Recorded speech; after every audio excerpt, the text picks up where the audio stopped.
जितने आस्था चैनल पर कथा सुन रहे हो, जितने फेसबुक और यूट्यूब पर सुन रहे हो, बहुत सावधानी से सुनना। 2 बार पशुपति व्रत कर लिए, आपने ये कर लिया, आपने प्रदोष कर लिया, आपने सोमवार कर लिया, आपने सारे अनुष्ठान कर लिए, बहुत सारे उपाय भी करे, तो गुरुवार के दिन अगर शिव जी के मंदिर में पानी चढ़ाया जाए, जल चढ़ाया जाए, तो घर में विद्वत्ता का अनुभव होता है। फिर निवेदन करूंगा, जितने कथा करवाए हैं, जितने कथा सुन रहे हैं और जितने पुण्य स्मरण दान स्मरण आदि कर रहे हैं, आपको लगे कि आपका बेटा सरकारी नौकरी की तैयारी कर रहा है, गवर्नमेंट नौकरी की तैयारी कर रहा है, या जॉब की बहू तैयारी कर रही है, बेटी तैयारी कर रही है, वो खूब मेहनत करे। आपका बेटा भी मेहनत करे, बहू भी मेहनत करे, बेटी भी मेहनत करे, जो नौकरी की तैयारी कर रहे हैं, खूब मेहनत करो दिल से।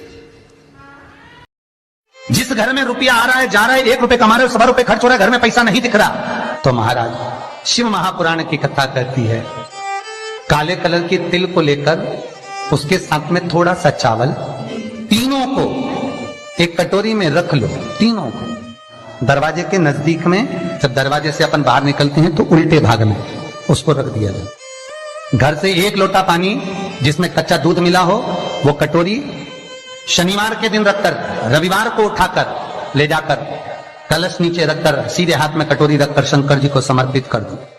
वही तिल्ली, वही चावल का भात, वही जौ, जो आप चावल का धान बोलेंगे, धान, उसको लेकर दोनों भाग पर समर्पित कर दो। आते समय वो दोनों भाग पर चढ़ी हुई तीनों चीजें उठाकर लेकर आ जाइए। दुकान में, व्यापार में, व्यवसाय वाली जगह पर उसको रख दीजिए। कभी जिंदगी में संपदा लगने लगे कि हाँ बहुत कष्ट है, कर्जा भी बढ़ गया, तकलीफें भी बढ़ गई, बहुत दुख भी बढ़ रहा है, कहीं परिवार सही नहीं चल रहा है, तो प्रयास करते रहा करो। हफ्ते में 1 बार 1 चावल का दाना जल के पात्र में डाल लिया, 1 काली मिर्च जल के पात्र में डाल ली, और उस जल को ले गए, थोड़ा सा चंदन का छींटा डाल दिया, ले जाकर शिव जी को समर्पित कर दिया। शंकर को जल चढ़ाने के लिए 5 स्थान हैं जहां शिव को जल चढ़ाया जाता है, और शंकर उस जल को स्वीकार करते हैं, जिसको पंचगंगा कहा गया। 5 स्थान अच्छे से समझ लीजिएगा, जब भी शिव मंदिर में जाएं तो ये 5 स्थान शिव को जल चढ़ाने के लिए ये रखा है। शिवलिंग,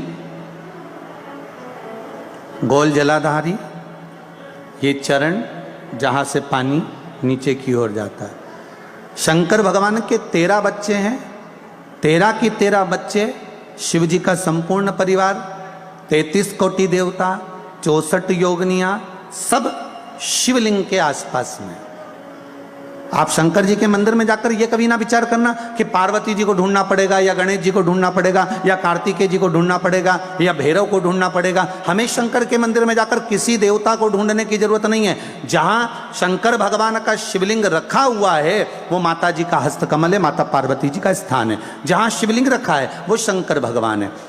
जहां जलाधारी है, उस जलाधारी के पास में जहां पानी बहता है, बीच में अशोक सुंदरी का स्थान है। जहां से पानी बह रहा है उसका राइट भाग, वहां गणेश जी का स्थान है, लेफ्ट भाग कार्तिकेय जी का स्थान है। शंकर भगवान के ऊपर जो जल गिर रहा है वो शंकर भगवान की 5 लड़कियां, जया, विषहरा, शामली बारी, दौतली, देव, ये शंकर जी की 5 बेटियां ऊपर हैं। जहां से पानी बहकर उस निकासी से, जहां नाली बनी रहती है, पानी जहां से निकलकर बाहर मंदिर के जा रहा है, वो 33 कोटि देवताओं का स्थान है। इसलिए सारे मंदिरों की परिक्रमा हो सकती है, पर शंकर जी के मंदिर की परिक्रमा नहीं करते, क्योंकि वो जल जो जा रहा है वो 33 कोटि देवताओं का स्थान है, उसको हम लांघ नहीं सकते। वो स्थान जल चढ़ाते समय आप इसका स्मरण रखें। पानी का जब पात्र लेकर जाते हैं मंदिर के अंदर, सबसे पहले शिव जी का जो जलाधारी है उसमें राइट भाग पर अपनी मनोकामना कर कर जल चढ़ाएं, फिर लेफ्ट भाग में चढ़ाएं रोग मुक्ति के लिए। अशोक सुंदरी की जगह पर चढ़ाएं, ये 3रा स्थान।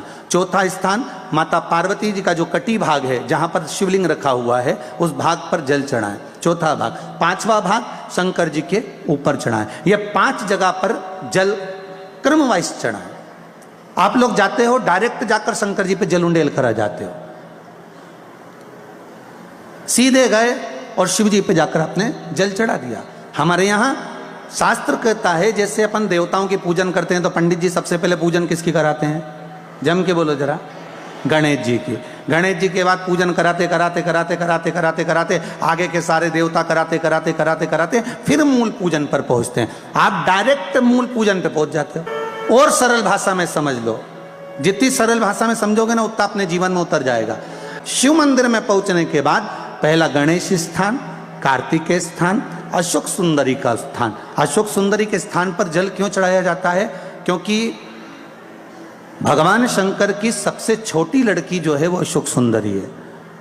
और ये जो छोटी लड़की है अशोक सुंदरी, ये नारी को अखंड सौभाग्यता का वर प्रदान करती है। कौन सी नारी को? किस नारी को अखंड सौभाग्यता देती है?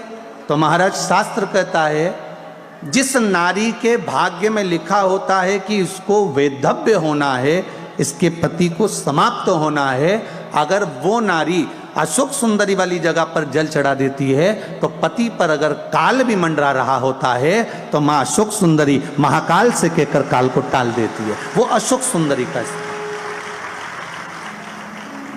वो माता अशोक सुंदरी का स्थान। जल चढ़ाने का एक नियम है। यहां जल चढ़ाया, फिर कार्तिकेय बाबा को चढ़ाया, फिर अशोक सुंदरी को चढ़ाया, फिर कटी भाग पर। ये कटी भाग बड़ा विशेष भाग है महाराज, बहुत बहुत ध्यान दीजिएगा। भगवान के मंदिर में, शंकर भगवान के शिवालय पर, शिव मंदिर में भगवान शंकर की चौखट पर कभी भी अपने रिश्तेदार से, अपने पड़ोसी से, अपनी बहन से, अपने भाई से, अपने संबंधी से कोई तुम्हारे साथ में गया हो, उसके साथ वाले से मांग कर रुपया, 2 रुपया, 5 रुपया, 10 रुपया, 50 रुपया, 100 रुपया, 500 रुपया कभी भी किसी से मांग कर भगवान के मंदिर में मत चढ़ा। कारण भगवान देवादिदेव महादेव को बुरा लगता है कि मेरे दरवाजे पर आया और मेरे दरवाजे पर आने के बाद भी दूसरे से मांग रहा है और मांग कर मुझे दे रहा है।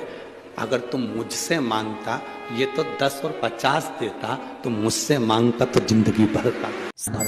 श्री शिवाय नमस्तुभ्यम। सब बोलिए एक बार जमकर, श्री शिवाय नमस्तुभ्यम। प्रैक्टिकल जरूर करना, कहीं सियोर वाला महाराज झूठ तो नहीं बोल रहा। शास्त्रों की बातें हमारे जीवन में हमें सुख प्रदान करे, इसलिए इस भाव का आनंद करते हुए आज की कथा को विराम देते हैं। श्री शिवाय नमस्तुभ्यम। मेरे चैनल को सब्सक्राइब करें, बेल आइकन प्रेस करें, जिससे कि आपको लेटेस्ट वीडियो की नोटिफिकेशन मिल जाएगी।